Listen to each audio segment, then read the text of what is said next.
क्या है आध्यात्म? दर्शन, चिंतन धारा, विद्या या संस्कृति की परंपरागत विरासत। आध्यात्म दर्शन यानी जीवन का शाश्वत सत्य।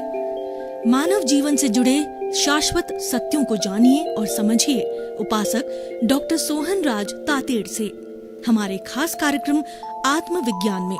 आत्मविज्ञान यानी सही दृष्टि, सही सोच। भाई और बहनों, मातृशक्ति को नमन। स्टूडियो में आपका हार्दिक स्वागत है, अभिनंदन है, सत्कार है।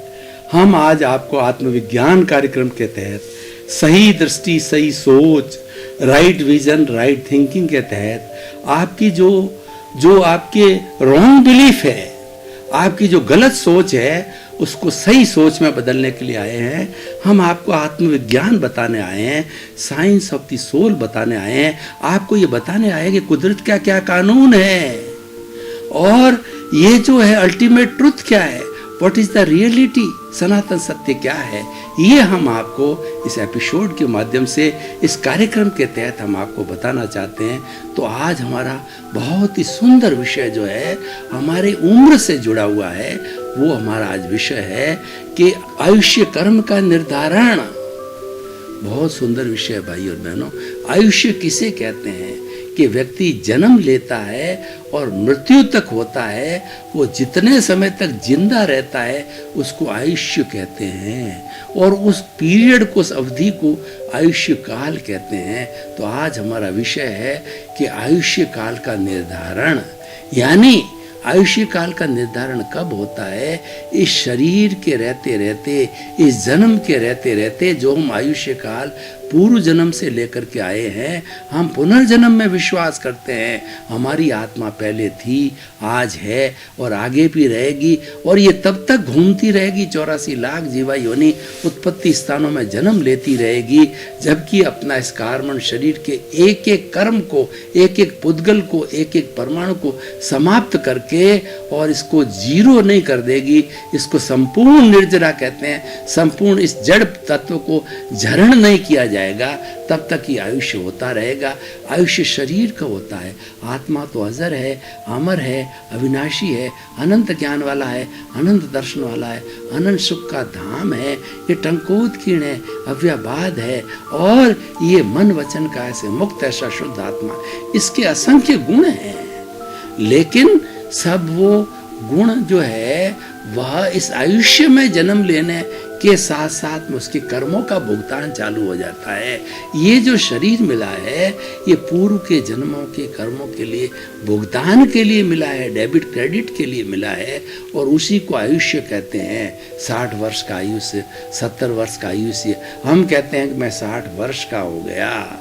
60 वर्ष का होने का मतलब जन्म की डेट से, मोमेंट ऑफ द बर्थ से लगा करके आज मैंने 60 वर्ष पूरे कर लिए हैं, उसको हम आयुष्य कहते हैं। तो अभी आयुष्य काल का निर्धारण कैसे होता है? ये इसी जन्म में हो जाएगा। जब तक हम इस जन्म के अंदर आयुष्य का बंधन नहीं कर लेंगे, तब तक हमारे को ये आत्मा इस शरीर को छोड़ नहीं सकती, इसी में ही रहेगी। और आयुष्य जो ही संपन्न हुआ, जो कि पूर्व जन्म से लेके आए हैं, एक क्षण भी शरीर में नहीं रह सकते। हमें इस शरीर को छोड़ना पड़ेगा, इस जड़ को हमें छोड़ना पड़ेगा। तो देखिए आयुष्य का निर्धारण कैसे होता है। ये प्योर मैथमेटिक्स है, जैन दर्शन के पर आधारित जो है आयुष्य कर्म को निर्धारण को, जो ये 8 कुल मिला के चांस मिलते हैं। कैसे मिलते हैं, इस मैथमेटिक्स को मैं बताना चाहता हूँ। मैं कुछ एजम्पशन के माध्यम से चलूँगा। मान लीजिए कि मेरी और आपकी आयु है, कुल जो है वो 90 वर्ष होने वाली है, ठीक है ना। तो 90 वर्ष होने वाली है, तो ये 90 वर्ष की जो आयुष्य है उसके 2 भाग करिए। तो हमारा इस जन्म को जो 90 वर्ष का आयुष्य, इसके 2 भाग करिए। जो है 2 भाग का मतलब हो गया, कुल 3 भाग करिए, 30, 30 और 30। तो उसमें से 2 भाग यानी 60 वर्ष पहले 90 वर्ष की मेरी आयुष्य मैंने माना, तो 90 वर्ष की आयुष्य के अंदर जो 2/3 है यानी 60 वर्ष के अंदर जो है मेरे आयुष्य का बंधन नहीं होगा। और 60 वर्ष की संपन्नता होते ही, ये मैं एजम्पशन पे चल रहा हूँ, मेरे को पता नहीं है कि एग्जैक्ट कितना आयुष्य है, मैं मान के चल रहा हूँ। हम कोई भी मैथमेटिक्स की जो है वो बात करते हैं तो माना की करके चलते हैं और डेरिवेशन करते हैं। तो 60 वर्ष के संपन्नता के ऊपर जो हमारा अंतर्मुहूर्त है, अंतर्मुहूर्त क्या इकाई होती है कि सूक्ष्मतम एक समय होता है। समय क्या होता है, पलक झपते ही कई समय निकल जाते हैं और अधिकतम 48 मिनट तक, मतलब एक समय से 48 मिनट का जो पीरियड होता है, अंतर्मुहूर्त होता है। इसके अंदर अंतर्मुहूर्त एक जैन धर्म के अंदर बहुत बड़ी ऐसी टर्म से मान्यता प्राप्त है, इसको समझना जरूरत है। इस पीरियड के बीच के अंदर कभी भी आयुष्य का बंध हो सकता है। जैसे मेरे भाव होंगे वैसा इस पीरियड के अंदर, वैसे नरक गति, तिर्यंज गति, मनुष्य गति, देव गति का बंधन हो जाएगा। और आयुष्य का प्रकृति तो आयुष्य कर्म हो गया, और स्थिति का मतलब होगा कि मेरे भाव कैसे हैं, वो अगले जन्म की स्थिति बढ़ेगी।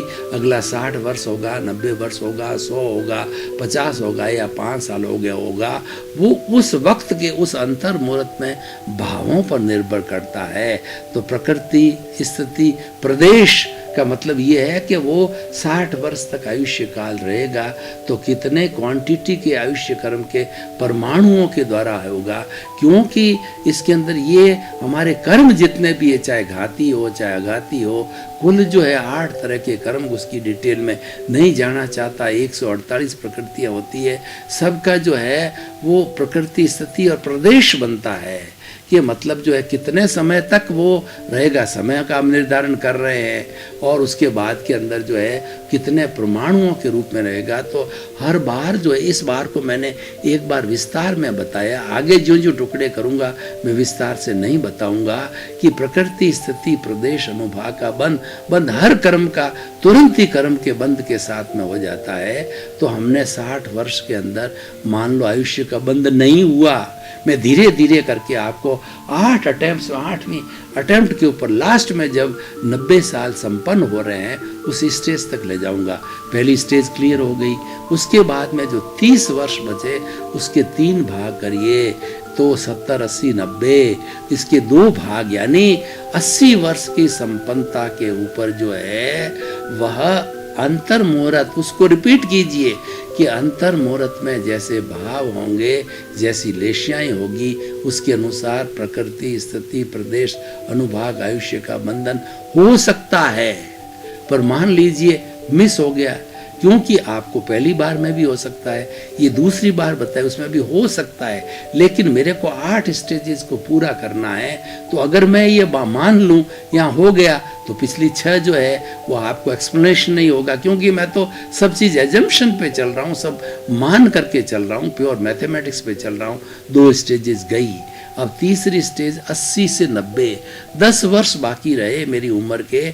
तो 10 वर्ष के अंदर फिर 3 टुकड़े करो, 3.3, इसका मतलब हो गया कि 6.6, 86.66 पे जो है वो फिर हमारा अंतर मुहूर्त में आयुष्य का बंधन अगर हुआ नहीं हुआ तो आगे चलिए 86.66 के 90 के बीच जो है जो टर्म है उसके फिर टुकड़े कीजिए। इस तरीके से टुकड़े करने के बाद के अंदर जो अंतिम 8वां जो टर्म आता है वह अंतर मुहूर्त 90 ईयर्स के कंप्लीशन का अंतर मुहूर्त है।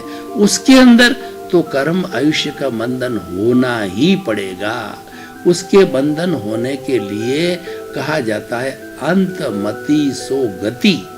अंत समय में जब ये शरीर जो है छोड़ रही है आत्मा, और वो अंतर मुहूर्त मैंने बताया एक समय भी हो सकता है और 48 मिनट भी हो सकता है, इसके बीच में जो समय बचा हुआ है तो उसके अंदर जैसी हमारी जो है वो हमारी भावना है और उसी के अनुरूप जो है हमारा अगले जन्म का जो है हमारा आयुष्य का बंद हो जाता है, वो प्रकृति स्थिति प्रदेश अनुभाग के अनुसार हो जाता है, और होकर के जो है हम ये शरीर को छोड़ करके उसके, जैसे हमने 60 वर्ष की आयुष्य का बंधन किया और हमने मनुष्य गति का बंधन किया, तो ये तो हो गई जो है मनुष्य गति, और 60 वर्ष हो गया स्थिति हो गया, और उसके बाद किस माँ के गर्भ में जाके जन्म लेगा, कौन से स्थान पे जाके जन्म लेगा, सब निर्धारित हो जाता है, प्रकृति स्थिति प्रदेश अनुभाग,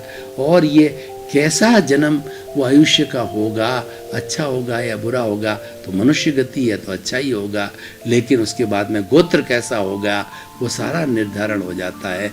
वो सारा निर्धारण होकर के तुरंत आत्मा, इधर तो डॉक्टर कहता है नाउ इट इज डेड, और वो आत्मा इस शरीर को छोड़ के अंतराल गति से, जैसा कि मैंने इसको अलग से विषय लेंगे कि अंतराल गति के अंदर आत्मा और हमारा जो ये जड़ पदार्थ कार्बन शरीर, जिसको कि लिंग शरीर कहते हैं, कॉजल बॉडी कहते हैं, ये वेयर हाउस है, और जो हमारी आत्मा है ये तो निष्क्रिय है, ये तो न तो हलन करती है न चलन करती है, ये तो अपने आनंद के अंदर रहती है, और ये गोदाम है, वो हिलता डुलता ही नहीं है। तो अब इनको कौन ले जावे, समय हो गया है, 90 वर्ष पूरे हो रहे हैं, तो इनको धक्का देने वाला तेजस शरीर होता है। इन दोनों को धक्का दे करके, और जहाँ प्रकृति स्थिति प्रदेश अनुभाग, जैसा मैंने बताया, माना कि 60 वर्ष का आयुष्य लिया है, तो वह क्योंकि मनुष्य गति के अंदर जन्म ले रहा है, तो वह एक समय में सीधा जाकर के वह अनारक स्थिति के अंदर उस माँ के गर्भ में जन्म ले लेगा। और वो अगर तिर्यंच गति में दे लेता है, मतलब 2 समय लेगा, एक मोड़ लेगा, उस मोड़ के ऊपर वो भोजन ग्रहण करेगा, और भोजन ग्रहण इसको आहारक स्थिति होती है, और 2 समय में जाकर के जन्म ले लेगा।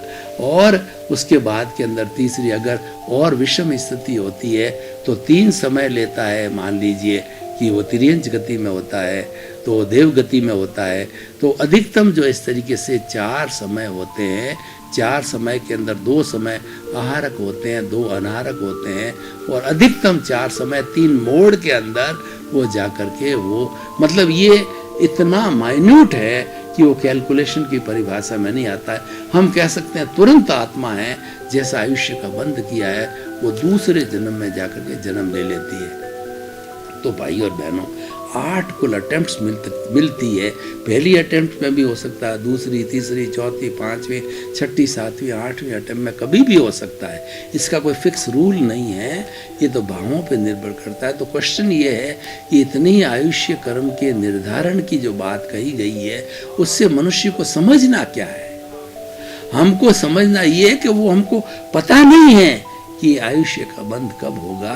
तभी हमारे महापुरुषों ने, हमारे ऋषियों ने, मुनियों ने, हमारे तीर्थंकरों ने और हमारे जो प्रवचन देने वाले, उन्होंने बताया है कि हर क्षण शुभ विचार रखो। भाव बिगड़ोगे तो भाव बिगड़ जाएगा। अर्थ यह है, अगर उससे अशुभ भावों में आपका आयुष्य बंद हो गया तो आपको अशुभ गति मिलेगी। इसीलिए हर क्षण शुभ रखो। शुभ जो है वो विचार रखने से राग द्वेष नहीं होता है। राग द्वेष नहीं होने से कर्मों का बंधन नहीं होता। इस दुनिया में सारी चीजों में किसी से कर्म बंध नहीं होता है। किसी से व्यक्ति 84 लाख जीवा योनि के अंदर नहीं भटकता है। केवल एक ही चीज है, राग द्वेष, उसी से भटकता है। इसीलिए हमारे तीर्थंकर भगवान को जितेंद्रिय कहा है। उन्होंने क्या जीता?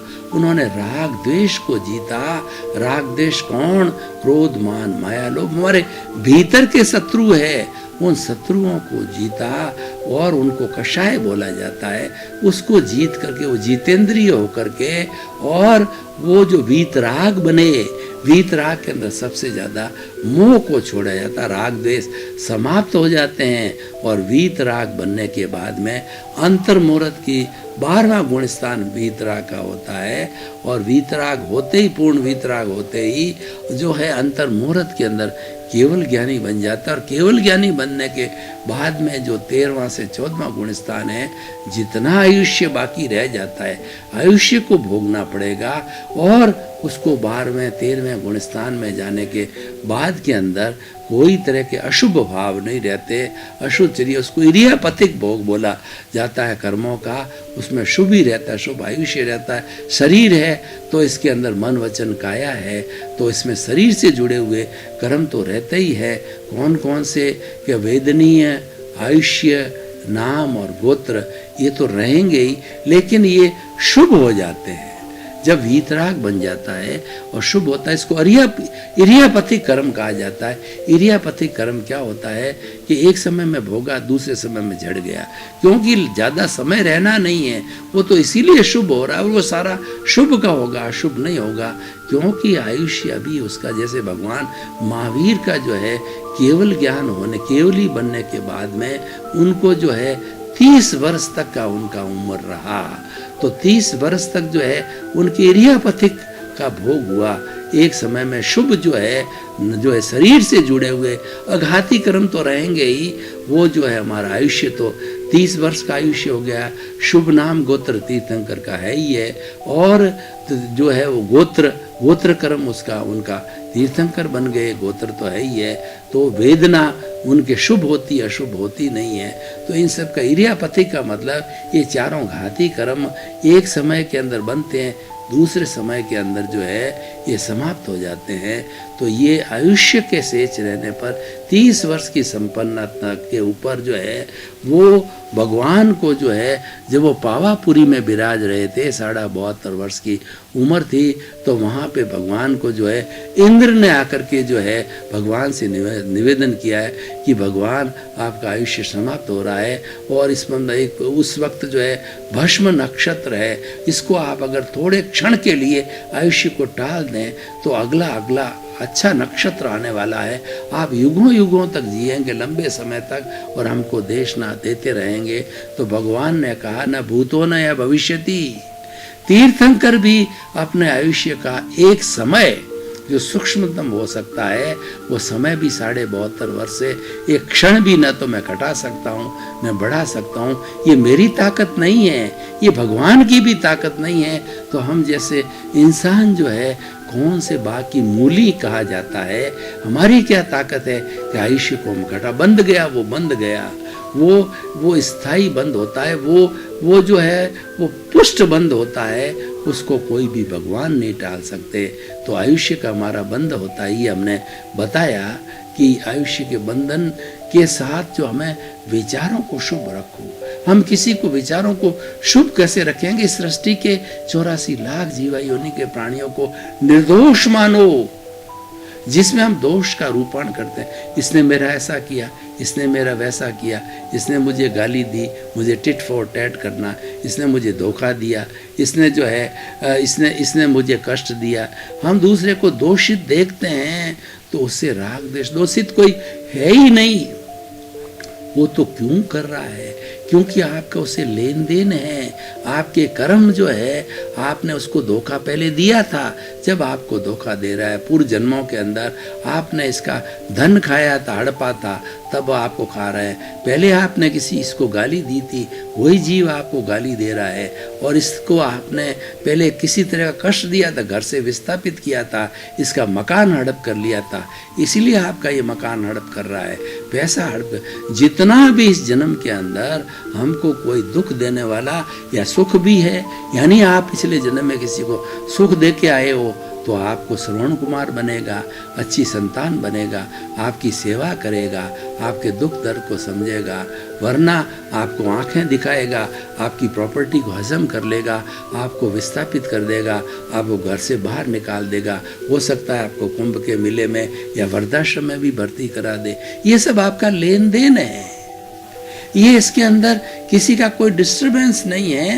ये तो प्रकृति तो जो व्यवस्थित शक्ति संजोग जुटाती है, और संजोग जुटाने की उसकी ड्यूटी है, उसका कर्म है, वो अपना करती है, लेकिन उपादान आपका है, वो आपने किया है। तो आयुष्य कर्म के निर्धारण के इस एपिसोड के साथ में हमें समझना है कि हमारे भाव नहीं बिगाड़ने, जो है भाव मत बिगाड़ो, भाव बिगड़ जाएगा। भाव सुधारोगे तो भाव सुधरेगा। किसी को दोषित मत मानो। अगर किसी को भी प्राणी को दोषित मानोगे तो आपके कॉज पड़ेंगे, और आपके फिर वो कर्म बीज पैदा होगा, वो अगले जन्म में जाके कर्म फल बनेगा। कर्म फल बन के आपको सुख दुख की अनुभूति होगा। किसी के प्रति बुरा भाव मत रखो, स्वयं के प्रति भी बुरा भाव मत रखो कि मेरे बीमारी आ गई, मेरे गरीबी आ गई, मेरे पैसे की कमी आ गई, मैं मर जाऊं तो अच्छा है, भगवान उठा ले तो अच्छा है, डिप्रेशन में चले जाओ। उससे तो आप शक्ति मांगिए। भीतर परमात्मा बैठा है, वो अनंत ज्ञान वाला है, उसको अनंत शक्ति वाला है। उससे शक्ति मानो कि मेरे को शक्ति दो, मेरा डिप्रेशन समाप्त करो, मुझे सही दिशा दो। हे भीतर विराजमान शुद्ध आत्मा भगवान है प्रभु, मुझे शक्ति दे करके मुझे दिशा दो, मैं इस बीमारी को समाप्त कर सकूं, मैं गरीबी को समाप्त करूं। पुरुषार्थ जागृत करो, जागृति को बढ़ाओ आप। और जागृति क्या होती है कि मैं तो ज्ञाता हूँ, मैं तो दृष्टा हूँ, मैं तो जानने वाला हूँ, मैं तो देखने वाला हूँ, ये करने वाला है, ये भोगने वाला है। ये आयुष्य उतना भोगेगा जितना लेकर के आया, एक क्षण भी न बढ़ा सकता है न वो घटा सकता है। ये बात अलग है। एक आयुष्य का शिथिल बंध होता है। कैसे होता है? ये एक्सेप्शन केस होता है। मान लीजिए कि कोई भी जो है वो क्रैश होने वाली फ्लाइट है, उसके अंदर 200 यात्री बैठे हैं, 60 यात्री बैठे हैं, सारे यात्रियों में वही एक सा भय पैदा होता है, अब तो ये गिरा और हम मरे।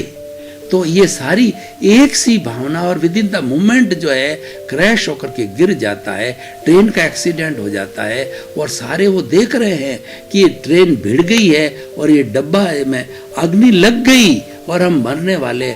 सबके एक सा भाव होता है, तो सबका शिथिल बंद होता है और वो एक साथ जन्म लेते हैं। मान लीजिए वो आलू के अंदर जाकर के निगोद के रूप में जन्म देते हैं, वो एक साथ मरते हैं। या फिर अगले जन्म के अंदर वो फ्लाइट के अंदर या ट्रेन के अंदर वो एक साथ मृत्यु बंद करके आए होते हैं, तभी वो एक साथ जो एक्सीडेंट होके एक साथ मरते हैं, फ्लाइट में मरते हैं। आपने देखा होगा कि फ्लाइट के अंदर वो एक छोटी सी बच्ची जो है कूद के बाहर गिर गई। ट्रेन के एक्सीडेंट में सब मर गए, लेकिन कुछ प्राणी जो है वो कूद करके बाहर गिर गए, कुछ संजोग ऐसे हो गए वो बच गए, क्योंकि उनका आयुष्य खड़ा था। और शिथिल बंध वाले वो संकट आता है, चाहे सुनामी आता है, चाहे भूकंप आता है, चाहे छत गिर जाती है, चाहे ट्रेन का एक्सीडेंट हो जाता है, चाहे उनके शिथिल बंध होता है और एक साथ बंध लेकर के आते हैं। जैसे आलू है, उसके अंदर असंख्य जीव होते हैं। आलू को जब जो है वो 100 डिग्री टेम्परेचर उसको जला करके उसके छिलकों को हटा करके और उसका भोजन बनाते हैं, उसकी सामग्री बनाते हैं, खाद्य सामग्री, तो सब जीव एक साथ मरते हैं, वो एक साथ ही जन्म लेते हैं, वो शिथिल बंध होता है। भाई और बहनों, आपका बहुत बहुत धन्यवाद। आप आत्मविज्ञान कार्यक्रम देखते रहिए। आप आत्मविज्ञान की आत्मा हो और हमको बराबर फीड मिल रहा है। आपकी जिज्ञासा हमारी ईमेल से, हमारी वेबसाइट के माध्यम से और हमारे मोबाइल ऐप के माध्यम से हमको प्राप्त हो रही है और हम आपको बराबर समाधान दे रहे हैं। हम आपकी सृष्टि को अच्छा करना चाहते हैं, आपकी दृष्टि को बदलना चाहते हैं। सर्वे भवन्तु सुखिनः, सर्वे भवन्तु निरामया। इस जगत के सब जीवों को सुख मिले, शांति मिले, आनंद मिले और सभी सिद्ध बुद्ध होकर के मुक्ति को प्राप्त हो। आपके प्रति मंगल भावना, शुभकामना। आत्मविज्ञान में आत्मविज्ञान यानी सही दृष्टि, सही सोच।